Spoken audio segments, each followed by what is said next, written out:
तो चीजें वैसे घेर लिया तुमने। जी जी जी जी। तो तुम डूब गए। फिर तो वो खाली एक ड्रामा है, क्यों ड्रामा है केवल कि ये सब दुनिया से कह रहे हैं कि सब मोहमाया है, अपने आप फूल मोहमाया में बैठे हुए। अब मान लीजिए हमें चमड़ा चिपले क्या आ सकता है जी। आप जैसा कोई वक्त मिला उसमें 50 रुपए हमें लेती, हमारा गर्मी में रोड पक्की जमीन हो गई, तलवा बचा है, हैं? ठंड हो जाएगी प्लास्टिक की तो कोई 150 रुपये आप जैसे वक्त लेते हैं। आजकल बाबा देखो कार चल रहे हैं और 2-2 हज़ार रुपये 4-5 हज़ार रुपये के मतलब खड़ाओं की वजह सेंटर पहरे हैं चमड़े, क्योंकि चमड़ा भक्ति में कहीं जायज नहीं है। तो क्या कहा जाए, बोलो क्या कह सकते हो?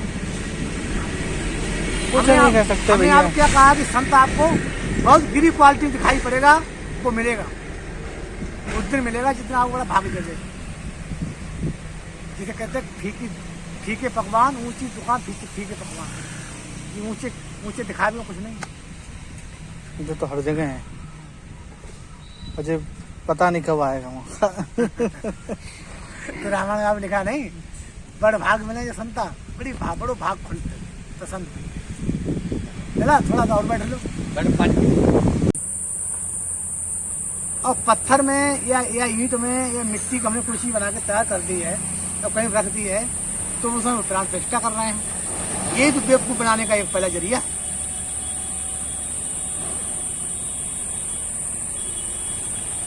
इससे भगवान भी नहीं मिलेगा, जो आप भगवान की चर्चा कर रहे हैं भगवान भी नहीं मिलेगा। जिस चीज से बचे गए जहाँ हम लोग स्वर्ग की इच्छा करते हैं तो हम स्वर्ग भी नहीं जा पाएंगे। चौथे धाम की तो बहुत अलग चीज है और चौथा धाम कोई अलग नहीं है, आपके शरीर में है। ये ब्रह्मांड में 10वें हिस्सा को चौथा धाम कहते हैं। यहाँ से आप चलिएगा तलुए को, जी, जी, ये 10वां द्वार है साहब। जी जी जी। तो महाराज जी इससे बचाव है क्या? कुछ तो बचाव होएगा ही, क्योंकि ऐसे तो बहुत लोग फंस रहे हैं, थोड़े बहुत लोग नहीं फंस रहे हैं इसमें, क्योंकि आडंबर में ज्यादा लोग फंस रहे हैं, जो सच्चाई है उसमें कम जा रहा है। फंसने का तरीका एक ही है, रामायण में आपने लिखा है ना कि स्वार्थ लाख करें लोग प्रीति, नर मुन नृप सब की ये नीति। हम अपने स्वार्थ पर पूरा पश्चिम उत्तर दक्षिण अपने तलवे तले का हाथ तले को नहीं सोचते हैं, हम आपसे एकदम फंस जाते हैं। जिसे कहते हैं लालच। बैसाखी क्या कह रही? कामी क्रोधी लालची इनसे भक्त न हो और भक्त करे कोई सूरमा जात वर्ण को। उस मालिक के यहाँ कोई जाति नहीं है,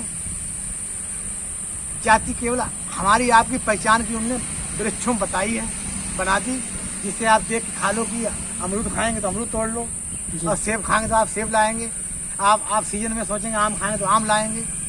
और हमारा आपका ये जो जीव अंदर है जिसे हंस कहते हैं, ये साधारण वहाँ से बड़ा पवित्र आया है और बड़ा पवित्र आने पर यहाँ संसारी हवा लगी।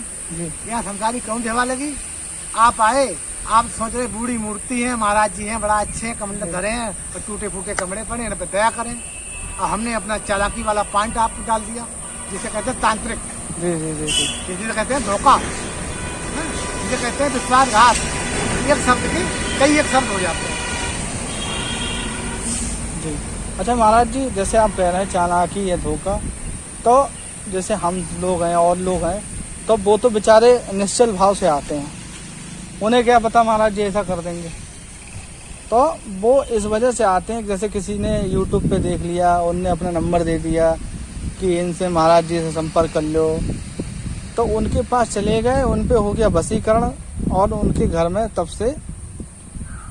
तब आप आइएगा, देखो वशीकरण का तो ऐसा है 40 दिन का होता है वशीकरण। जी जी जी। और बरगद का 6 पेड़ होता है, सामने आप देख लीजिए पेड़ है जिसे बरगद कहते हैं, इसे शुद्ध भाषा में 6 कहते हैं। जी जी जी।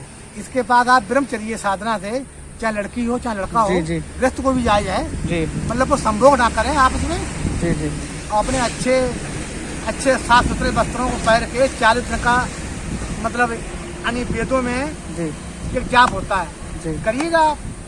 आप रस्ता चलते तरफ आप देख दीजिए केवल, और मन से देख दीजिए कि हमें इससे मिलना है, तो आप जहाँ लाख को रहे तो आप ढूंढ लेगा।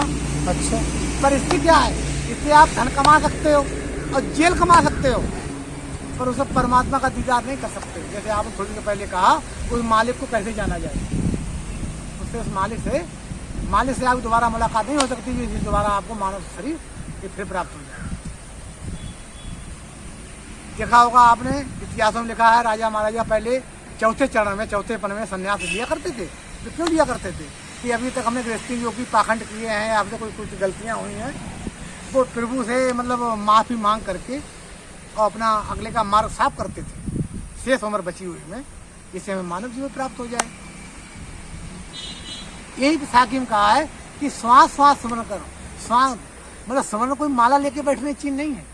आप मोटरसाइकिल बैठे बैठे स्मरण करिए, वो स्मरण का जरिया किसी से पता करना पड़ेगा कि वो स्मरण का जरिया क्या है। जी। श्वास श्वास स्मरण कर वृथा श्वास मत खोए, और ना जाने श्वास का आवरण हो। श्वासा की कर सुमरनी कर अचपा को जाप, परम तत्व को ध्यान दो सोएंगा पे आप। सोएं कोया पवन में बांधा मेर सुमेर, ब्रह्म गांठ हृदय धरो आयुर्वेद माला के। जी। जैसे अभी आप चंदन वाली बात कही थी, जी। जब आप हृदय में उस मालिक को अपने बसा लोगे जी। तो आपके लिए चंदन जायज है, और नहीं उस मालिक के यहाँ बड़े डंडे पड़ेंगे। अब पता नहीं कौन सी खानी में सूअर में डाल दिया जाओ, गधई में डाल दिए जाओ, ईंटें ढोते ढोते परेशान हो जाओ, सर्प योनि में डाल दिए जाओ, पेट चलते चलते पेट मर जाओ, बकरा की योनि में डाल दिए जाओ, रोज पैदा हो रोज कटो, मुर्गी की योनि में डाल दिए जाओ, रोज कटो रोज पैदा हो। अच्छा महाराज जी, जैसे संत आदमी बनता है तो संत के पीछे का जीवन का क्या है महत्व है, क्या है, ऐसा क्यों बनना चाहता संत? वो किसी के बस की बात है ही नहीं बनने बिगड़ने की। मैं अपनी तो ऐसा क्या भाव आता है जिससे आदमी संत हाँ। बन जाता है? अब सुन लो हमारी अपनी बीती आप बीती। हमने गुरु दीक्षा लेने के बाद में, साधारण गुरु दीक्षा जैसे ना मंत्र जाप करने के बाद में कई बार मन बनाया कि संत बनेंगे संत बनेंगे संत बनेंगे। अब कई बार गुरु दरबार में जा जाके पैर छियाए, दक्षिणा दे आए, चले आए, भोजन करे आए, नहीं बने। कौन सी चालाकी कि ये कर लें, ये कर लें, ये कर लें, ये कर लें, ये पद ले लें, ये पद ले लें, ये पद ले लें, हमें लोग अच्छे अच्छे जानने लगे, हमसे लोग घबराने लगे, या कोठी वाला बना लें। आखिर सब कुछ बना, कुछ नहीं बना। कुछ का मतलब समझ रहे? आज वो हमारे काम नहीं, और हमें उसी मोड़ पर आपके सामने समझ उसी मोड़ पर बैठे हैं। जी। तो उस मालिक के यहाँ कोई चालाकी होशियारी चलता नहीं है। ये तो ईश्वर की बड़ी असीम दया होती है। नहीं, हर जीव यहाँ खड्डों में पड़ा हुआ है, जैसे हाथी एक गड्ढे में पड़ा होता है, शरीर का भारी होता है, तो दूसरे लोगों को सहारा तो निकलता है, निकल नहीं पाता है, तो भारी जिसम वजह से। जैसे थोड़ी देर मैंने पहले पूछा कि जीन्स की पैंट वजह से आप लचके पूरा जल नहीं पी पाए, और पेटी वजह से ऐसी हाथी समस्या होती है। इतना बड़ा होता है वो कि गड्ढे में गिर जाए, और अंदना में अगर वो आंधी आए तो निकल नहीं पाता, फिर वो निकालना पड़ता है। तो ऐसे हमारा आपका जीवन एक गड्ढे में पड़ा हुआ है यहाँ, क्योंकि हम मानवता को भूल चुके हैं कि उस मालिक से क्या कह के आए हैं। जब बच्चा पैदा होता है तो मुट्ठी बांध के आता है, तो क्या लाता है मुट्ठी बांध के? कौल जो करके आता है, कौन सी कौल? अब प्रभु कृपा करो यही भांति, सब तजबा जान कर दिन राती। कि हे प्रभु, जब माँ की यूनी में लटका होता है उल्टा, तो हमारी माँ पेशाब और टट्टी करती है, तो ठीक हमारे नाक के मुखार के दोनों के बीच से वो चीज आती है। अच्छा। तो बदबू हमारे हम वहाँ जठरांगन में जल रहे हैं, सीख रहे हैं, पक रहे हैं, सही हमारा पक रहा है। अब वो लैट्रीन टट्टी जब करती है तो उसको पीड़ा हो ही रही है, वजन है। और इतना पीड़ा होती है पैदा होते मरते। आज हमारे पास बीजक नहीं है, आपको हम बीजक दे देते, फिर आप दे जाते हमारा पढ़ के। 1000 बिच्छू अगर टंक मार दें तो कम है। एक बिच्छू मारे तो आधी 14 घंटा नींद नहीं आती है। 1000 बिच्छू की पीड़ा होती है, मरते और जीते, पैदा होते और मरते। तो इस समस्या से मुक्ति लिए आदमी गुरु की जरूरत पड़ती है, और आदमी भजन करता है कि हमें कोई ऐसा मार्ग मिल जाए कि परमात्मा से, उस सदगुरु से हमारी साहिब से विनती हो जाए, रोज अरदास हो जाए, जो कि हमारे बुरे कर्मकांड जो हमसे हुए हैं या होने वाले हैं, इनसे हमारी दूरी हो जाए। अब लिहाजा अब हमारी बात ना करके हम मानसी से बात कर लीजिएगा। अच्छा सीताराम। तो उसकी माँ उनके यहाँ खाना बना रही थी। अब खाना बनाने वाली स्थिति मान लो अपना पेट पाला पालती होगी, कुछ पैसे मिलते होंगे। अब वो लड़की पढ़ रही थी उन्हीं कॉलेज में, महात्मा जी का नाम भूल चुका हूँ मैं। अब वो पढ़ रही थी, पढ़ने के बाद खूब होशियार हुई, यंग हुई, तो मतलब मैतारी के कैसे किसी संबंध रहे हों, संतान लड़का हो या लड़की हो, तो मतलब वो तो अच्छी नजर से देखता है अपने बुजुर्ग को। उसे ऐसा कुछ हमको पता नहीं है, ना हमने ऐसा कुछ देखा ना सुना है। कुल मिला के इनने ये कहा कि इसी विद्यालय का तुझको मैं प्रिंसिपल बनाऊंगा, तुझे मैं प्रिंसिपल बनाऊंगा। तेरी माँ ने हमारे यहाँ बहुत साल खाना बनाया है, बहुत सेवा की है, इसका तुझे अब लाभ मिलेगा, प्रिंसिपल बनाऊंगा। लिहाजा कोई मोटा आदमी दूसरा बीच में फंस गया। अच्छा, थोड़ी देर बाद अपने जैसे मान लो को दूसरा उनका ज्यादा करीबी आ गया, उनकी लड़की बात फिट हो गई। उन्हें महाराज जी हमारी लगा लो। उसके बाद में वो लड़की उनसे मिलने गई, मतलब उनसे अपनी विनती करने गई कि महाराज कोई हमारी वाणी में, हमारे कोई चाल चलो में तुमको कोई कमी लगती हो तो हम आपकी संतान है, आप हमें माफ करिए। आपने हमें अनुशासन दिया तो हमारी रोटी पानी चली जाए। हमारी माँ ने तुम्हारे यहाँ बहुत दिन सेवा की है, खाना पे बनाया है। उनने बात इधर उधर घुमा दी। घुमाने के बाद में फिर लड़की ने वो खाली त्रिया चत्र बनाया था।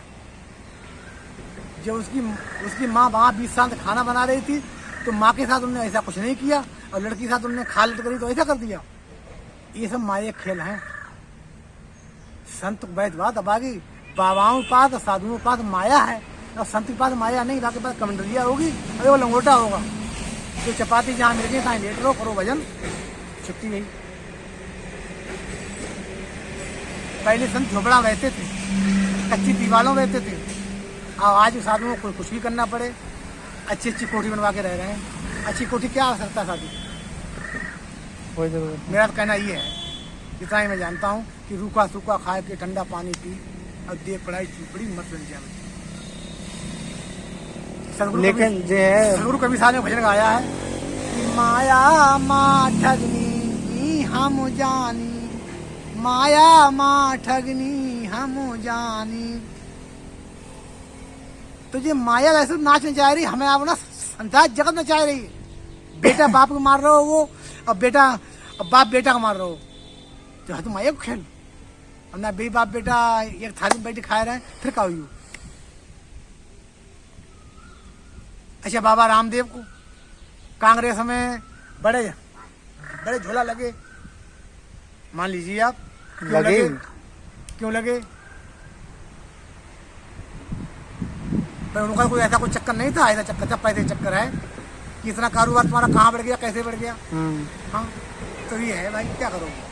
तो साधु के लिए ज्यादा माया चाहिए, गृहस्थ को, संतों की ज्यादा माया क्या आवश्यकता है। और माया जोरी बवाल बना भाई, जहाँ सहित होगा मक्खियाँ भाई जाएंगी साहब। और क्या, ये है हमारे विचारों में, तो ये है आप।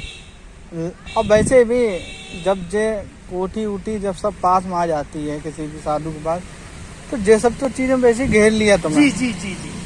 तो तुम डूब गए। तो वो खाली एक ड्रामा है, ड्रामा है केवल, कि ये सब दुनिया से कह रहे हैं कि सब मोहमाया है, अपने आप फूल मोहमाया में बैठे हुए। अब मान लीजिए हमें चमड़ा चिपने क्या आ सकता है जी। आप जैसा कोई भगत मिला, उसमें 50 रुपए हमें लेती, हमारा गर्मी में रोड पक्की जमीन हो गई, तलवा बचा है, ठंड हो जाएगी, प्लास्टिक जूता कोई 150 रुपए आप जैसे भगत लेते हैं। आजकल बाबा देखो कार चल रहे हैं, और 2-2 हज़ार रुपए, 4-5 हज़ार रुपए के, मतलब खड़ाऊं के बजा सेंटर पहरे हैं चमड़े, क्योंकि चमड़ा भक्ति में कहीं जायज नहीं है। तो क्या कहा जाए, बोलो क्या कह सकते हो, कुछ नहीं कह सकते भैया। आप क्या कहा कि संत आपको बहुत गिरी क्वालिटी दिखाई पड़ेगा, वो मिलेगा उस दिन मिलेगा जितना आपको बड़ा भाग चले। जिसे कहते हैं फीके पकवान, ऊंची दुकान फीके पकवान, ये ऊंचे दिखाए में कुछ नहीं। जो तो हर जगह है, मुझे पता नहीं कब आएगा वहाँ। तो रामायण में आप लिखा नहीं, बड़ भाग मिले जो संता, बड़ो भाग खुलते तो संत। चला थोड़ा सा और बैठ लो।